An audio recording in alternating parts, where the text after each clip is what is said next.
We're not going to invest and then try to learn and test it. It's not the other way around.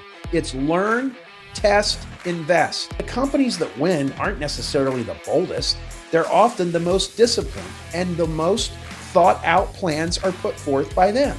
They learn first, they test second, and only then do they go and spend money and try to scale. Well, good morning, good afternoon, good evening, wherever the case may be. This is Marty Grunder from Grunder Landscaping Company and the Grow Group. Thanks for downloading the Grow Show, episode number 169.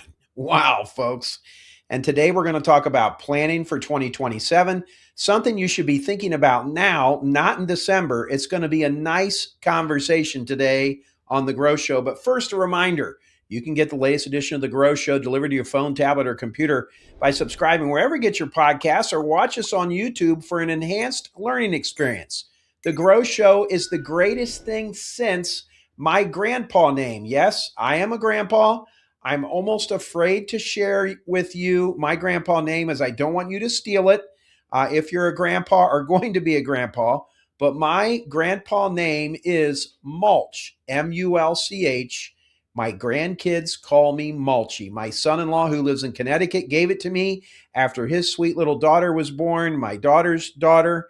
And I have to say, I love it. But what I love even more than my grandpa named Mulch is being a grandpa, folks. It's just unbelievable. And it gives you and your spouse something really amazing to experience together. I'm very blessed, folks, and focused on making my business improve so I can spend more time and, yes, money on my 4 grandchildren. And like my kids, who are all boys except for 3, my grandkids are all boys except for 3 too. Think about it. Now on to the Grow Show. Today we're talking about something that I think separates companies that continue to grow from companies that eventually plateau. It's June of 2026 as I record this, ladies and gentlemen, and we're still trying to execute our plan for this year. We've got jobs to sell, work to perform, team members to hire and train, clients to take care of. But here's the reality that I want you to think about.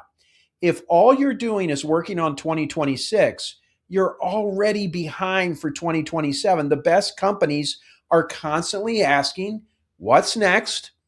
What service should we offer? Should we expand geographically? Should we target a new type of client, add a new maintenance division? Should we start irrigation? Should we do snow? Should we get into commercial work, landscape lighting, tree care, plant health care?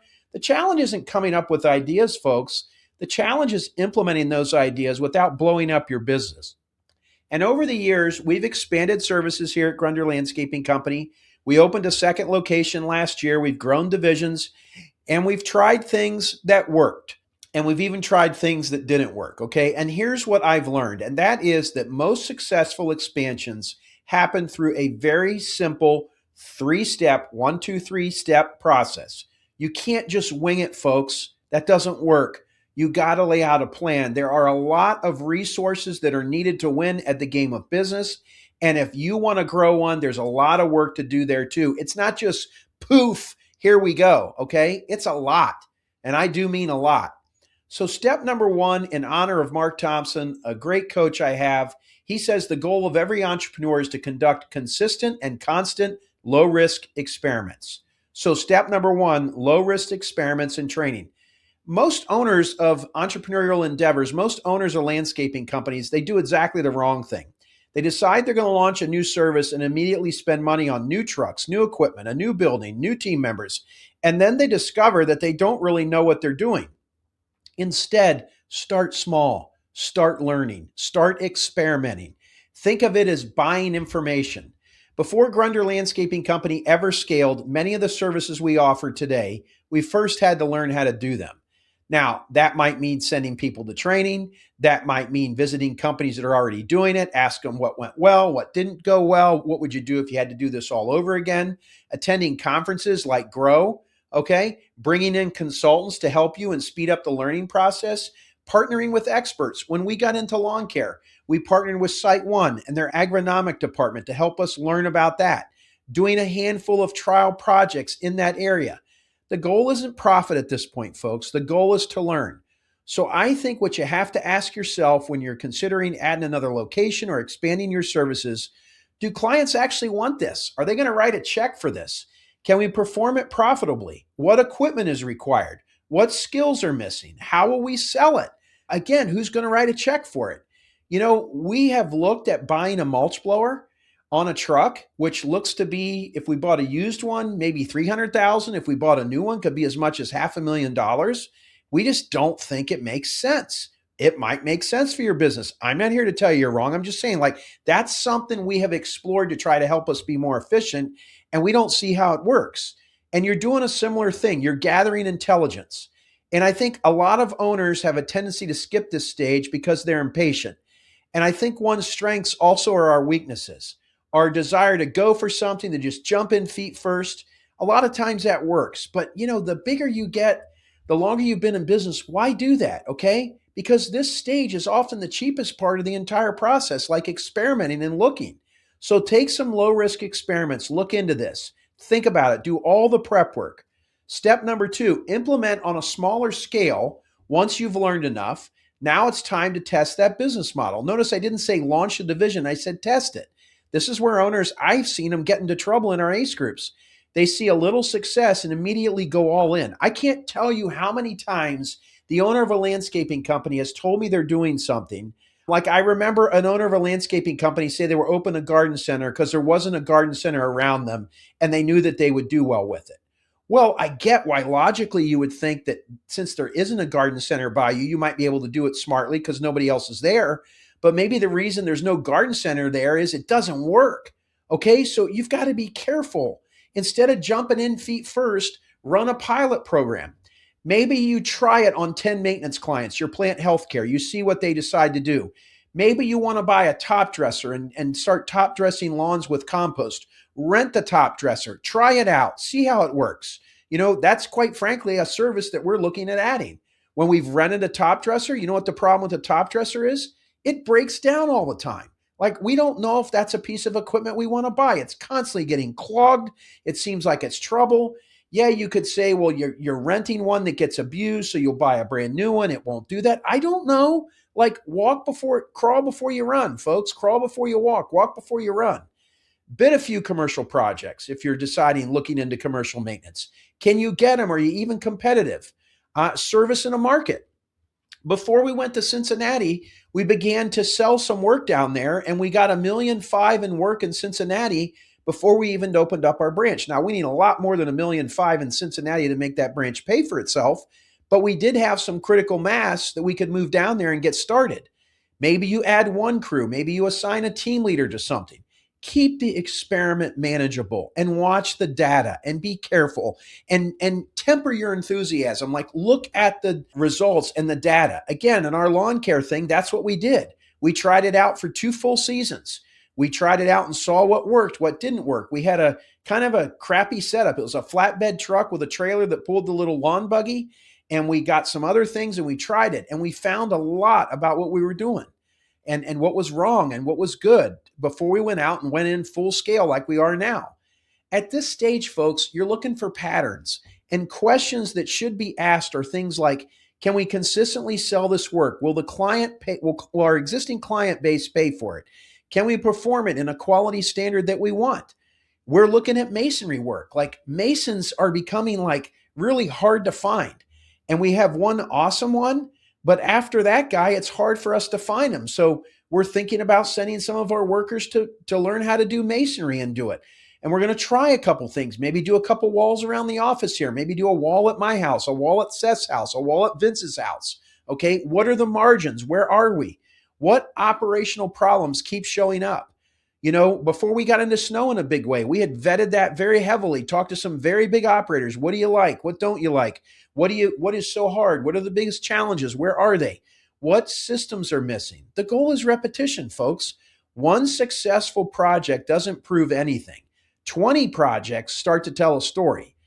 And at Grunder Landscaping, we've used this approach many times. And listen, one of the reasons I am qualified to teach on this today on episode 169 of The Grow Show is because I have screwed up so many things. I started a Christmas tree stand, okay? We bought 2,500 of the most beautiful Christmas trees. On December the 22nd, we had 2,300 of the 2,500 Christmas trees left. You know what you call that? Mulch. I started a power washing company. That failed. I started a gift basket company.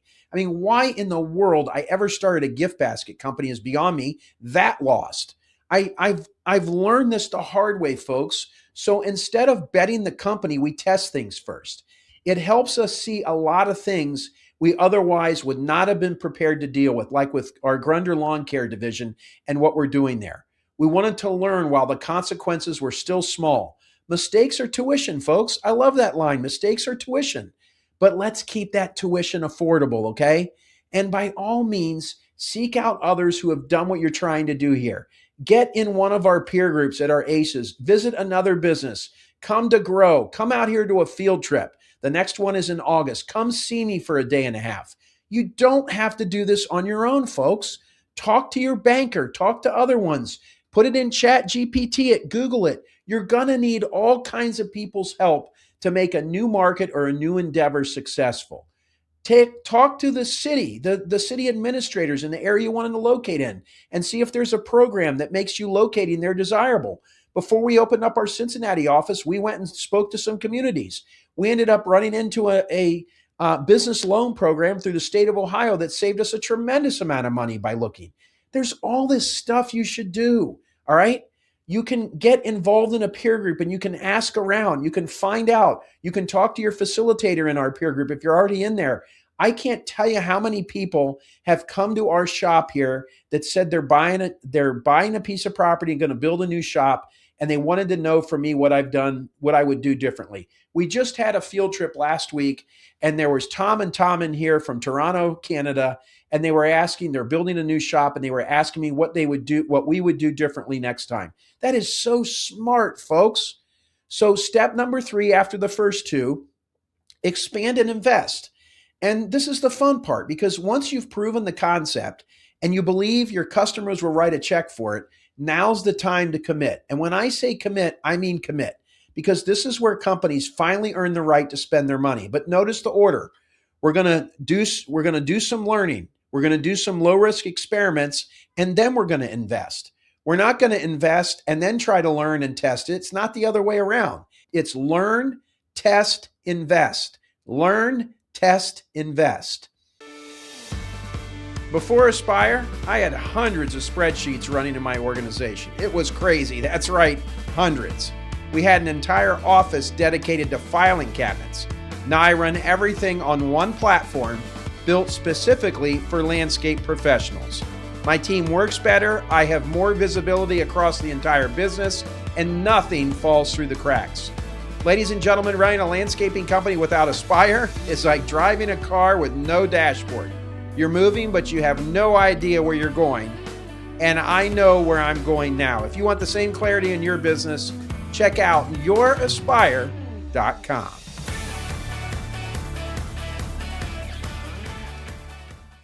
And at this point, if you've learned a lot and you've tested it and all systems are go, at this stage, you might purchase equipment, hire a dedicated staff, lease a facility, launch marketing campaigns, build processes, create training programs, invest in the technology, because now you're investing in something that's already showing signs of success.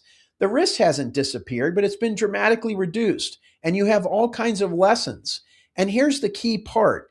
I think you've replaced assumptions with data, with results. You know what works, you know what doesn't, and now you know what resources you'll need to succeed. I think many expansions, either of a service offering or a new location, fail because of one of 3 things. The owner moves too fast. The owner falls in the love and the brilliance of their very own idea. That was Marty Grunder many times. And the business hasn't earned the expansion yet. We didn't go to Cincinnati until we were doing $15 million a year here in Dayton. Okay, $15 million, not $3 million. All right, we had so much more work we could do in Dayton before we went to Cincinnati. It wasn't even funny. And then I think what happens with a lot of us, we underestimate the complexity. Things take a lot longer than we think they will, and oftentimes it costs a lot more. And every new service sounds easy from the outside, but I think you're going to discover that it's different equipment. It's a different mindset. It's a different sales process, different labor needs, the different seasonality, different profit margins. They don't have the leadership in place to do it, and that's the biggest one. Expansion doesn't just happen because the equipment shows up. Expansion happens because leadership shows up. Who owns that new division? Who is accountable? Who's thinking about it all day long? Who wakes up every day thinking about its success and goes to bed thinking about its success? If you don't have an answer to that question, you're probably not ready. And I would tell you, if this piques some interest in you about expansion and new service offerings, go to episode of The Grow Show number 165. It was just a month ago. And watch that one on YouTube for an enhanced learning experience, or listen to it on the lies about growth. It's a good one that goes deep on the issues you face when you try to grow a business or add a service offering. I'm certain you will enjoy it. So some questions to ask right now. If I'm you and you're listening to this episode, I want you to think about 2027.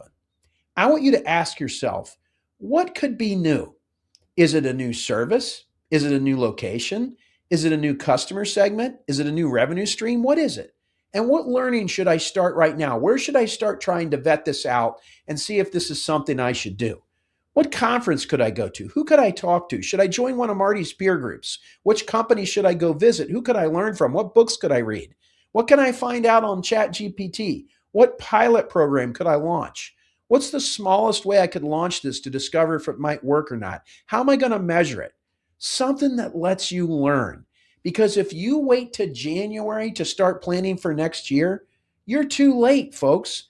The companies that successfully launch new services and new locations usually begin planning 12 to 18 months before anyone sees results.